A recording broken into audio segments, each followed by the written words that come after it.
Un jeune homme dégainait son épée 30 000 fois par jour. Il dégainait même en mangeant. Il dégainait pendant les enseignements du maître. Et même en dormant il dégainait encore. En le voyant, la grande sœur aînée a cru qu'il se comportait de manière inconvenante. Les autres disciples pensaient qu'il avait perdu la raison. Ses rivaux se moquaient de lui, le traitant d'imbécile. Mais le jeune homme ignorait tous ces regards méprisants, car il savait très bien qu'il suffisait de dégainer 100 000 fois pour devenir un dieu de l'épée invincible capable de trancher le ciel. Ce jeune homme se nommait Zhang, disciple du secte du Qianyuan. Souvent moqué pour son faible niveau en arts martiaux, il avait fini par choisir le suicide.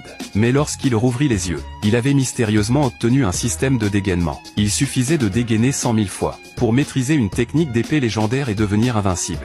Zhang essaya immédiatement intrigué, et effectivement à chaque fois qu'il dégainait, il se rapprochait un peu plus du statut de dieu de l'épée. Mais ces 100 000 fois n'étaient pas simples. C'est pourquoi Zhang s'entraînait à dégainer chaque jour. Un jour, la grande sœur aînée revint d'un voyage dans le monde mortel. Sa première intention fut de rendre visite au jeune disciple Zhang, ce qui mit en colère le deuxième frère aîné qui convoitait la grande sœur. Il brûlait de trouver une occasion d'éliminer Zhang.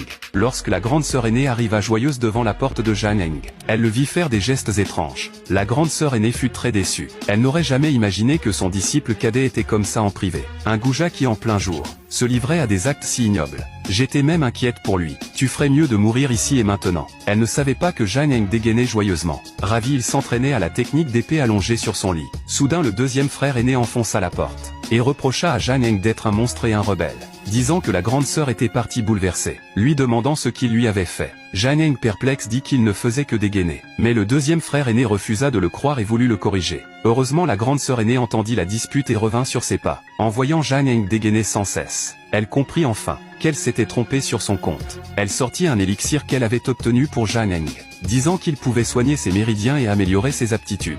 Ce qui fit grincer des dents le deuxième frère de jalousie. Après le départ de la grande sœur, le deuxième frère aîné cessa de se cacher. Lors de la grande cérémonie des 3 sectes dans 3 jours, il avait tout préparé. Son adversaire réduirait Zhang à l'état d'infirme aux méridiens brisés. Il avoua même que le grand frère aîné était tombé dans son piège, perdant ainsi son niveau inné et toute possibilité de progresser. Et après le tournoi des 3 sectes, la position de chef et la grande sœur lui reviendrait. Il osa dire que Zhang pouvait le dénoncer, mais sans preuve personne ne le croirait. Le tournoi des 3 sectes approchant à grands pas, Zhang n'avait pas le temps de penser à autre chose. Sa priorité était d'achever les 100 000 dégainements pour surmonter cette crise. Le jour de la grande cérémonie arriva finalement. Les membres des autres sectes étaient déjà arrivés au secte du Qianyuan. Les 2 autres sectes convoitaient depuis longtemps le secte du Qianyuan. Surtout le disciple principal de la porte de l'épée céleste qui avait atteint le niveau inné, se comportait de manière encore plus arrogante, ne respectant personne présent. Voyant que le bon Arien Zhang n'était pas mort, il se moqua de lui, disant qu'il ne savait que dégainer et pas pratiquer. Vraiment une cause perdue. Puis il provoqua tout le monde sur le terrain. Tous les disciples du